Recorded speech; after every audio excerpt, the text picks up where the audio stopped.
and I have a phone. And all of us have phones now. So it just started on October 7th, a short video, I think it was like 3 minutes, of what I'm feeling, what's happening, my perspective of things from the ground, from the front lines. And then the next day, I did another one, and another one, and another one, and now we're more than 735 videos since this war started.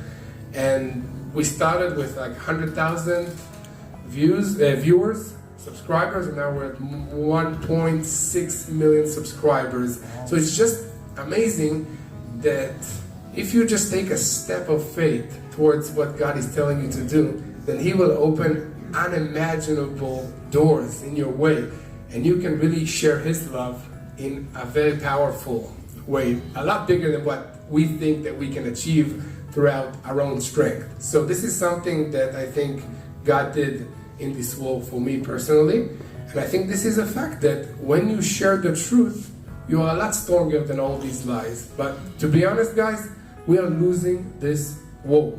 We are losing the war of sharing the truth of what's happening in Israel.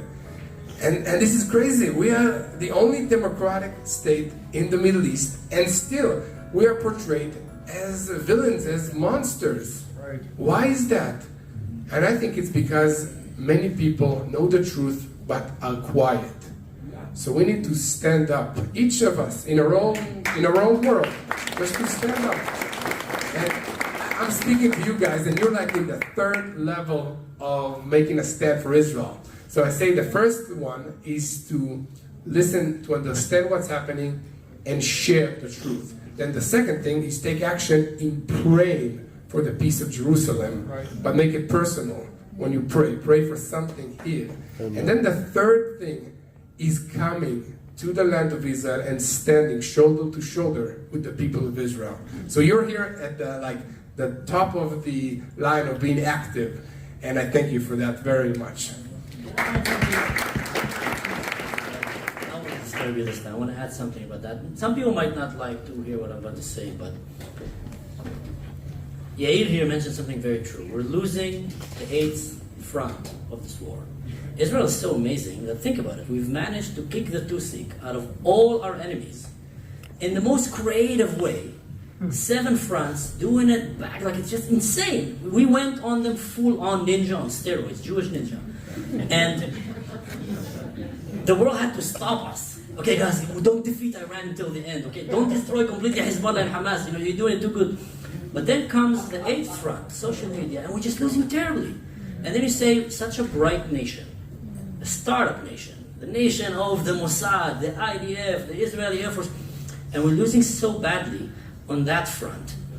And one of the reasons is that I think we don't understand in the West, and it comes to personal responsibilities of parents. And I'm a parent, and I have a kid, and I realize how important is my responsibility to my kid. Children are the most vulnerable in society. Students are the dumbest version of adults. They just became adults. Yesterday he thought he was Spider-Man and she was doing duck face in TikTok, and now they're students. And they're young adults. And we need to be, they don't know how to handle taxes. They haven't had the life experience that many people here had. So they're much more easily manipulated. And we send them to all kind of colleges and campuses and all kind of clubs without properly checking what do they teach them there. And then no wonder they come thinking crazy stuff. I never thought in my lifetime that I'll hear Americans or Christians saying Osama bin Laden was right. Or saying Hitler was right. Or it's even becoming cool to say, my favorite birthday is the birthday of Stalin or of Hitler. We just heard like so many weird stuff that young Americans are saying, and Europeans, that they say like, where is their sense of history?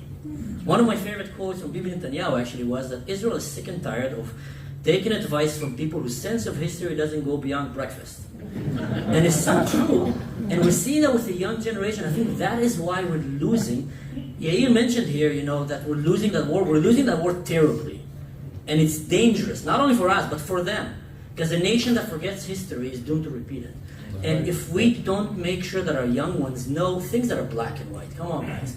Israel is not a perfect nation. No nation on the face of this earth is perfect. But Israel is one of the nations, like many democracies, aspiring to become perfect.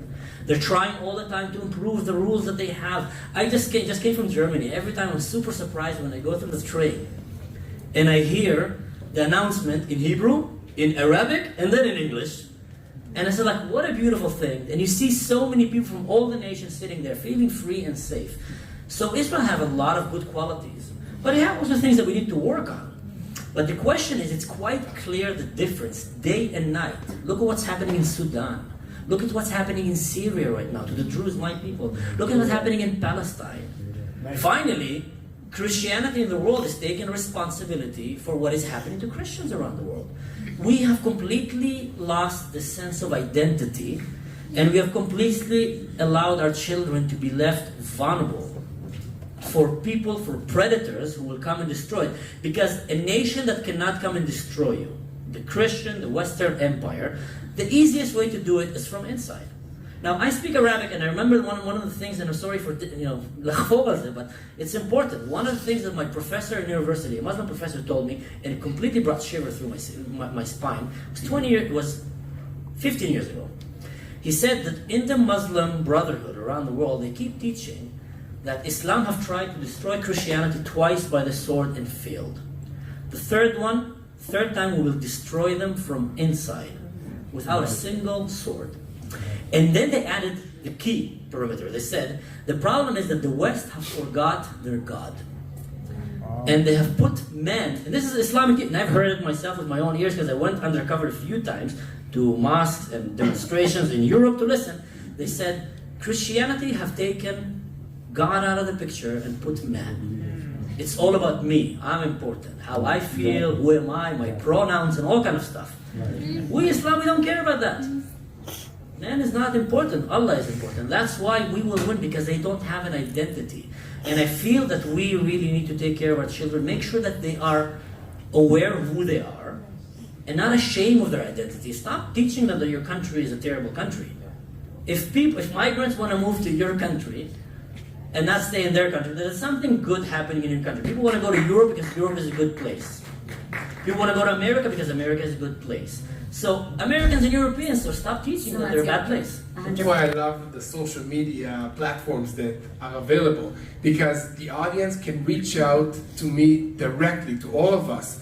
And that's what's cool about it, because it's very human. God created us to have this personal relationship all the time.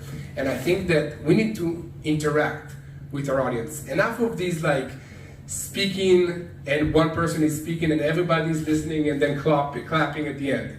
We need to have dialogues, we need to have debates, we need to talk with our audiences, and we need to challenge our way of presenting and showing the facts of what's happening here on the ground. And that's what we're trying to do. That's why we spend most of our days not wearing suits, wearing, tactical clothes, and going to the borders with Syria, with Lebanon, with the Gaza Strip, talking to the people, and then interacting with our audience and asking them what they want to know more, what they need to know. And of course, this is a spiritual war. We can't shy away from that. This is a spiritual war, and the only way to fight a spiritual war, you know how? Pray. To pray. Exactly. Okay, so the enemy is using lies and deceits as he did in the past, as he did in the biblical times. Nothing changed. Now just there are more platforms for him to spread these lies. So you fight lies with the truth, okay? And you fight a spiritual war by praying. With Israel and with the Lord. And what's the purpose of this land? Because our Father in heaven does not change. Remember that. He does not change. His promises to Israel back in the Bible times are alive today. Israel had a purpose, and it's the same purpose today. To prove to the world again and again that God is faithful, okay? That He's performing biblical level miracles in modern days. And if any of these Christians around the world need help with their faith, just open the news, open YouTube, look at Israel. You see it everywhere. And you see that we are surviving, not just by winning against 7 different fronts. Amazing miracles in modern days. God is acting today, and all of you are witnessing it firsthand by being here. So God is using Israel as a symbol of His faithfulness to all of us in modern days. Amen. We're actually saying it was only 60 seconds. I was about to say that. I feel like that was a long one. I was wondering, yeah, I don't know if that would have That gone was the right. best 60 seconds I've heard in a long time. We can always fast forward, it's not But in order to 1 minute and 18 seconds. I'll try to break All right, you can do it. fail. I'll try to stick to 60 seconds. It's hard to beat. It's hard to beat. Well, I'll say it that way. I'm a Druze. I'm an outside observer. I'm not Jewish. I was not born to a Christian family. Jesus was a Jew. All of his disciples were Jewish. As a matter of fact, all of the Gospels were written, 98% of them were written in Israel by Jews to the Jews.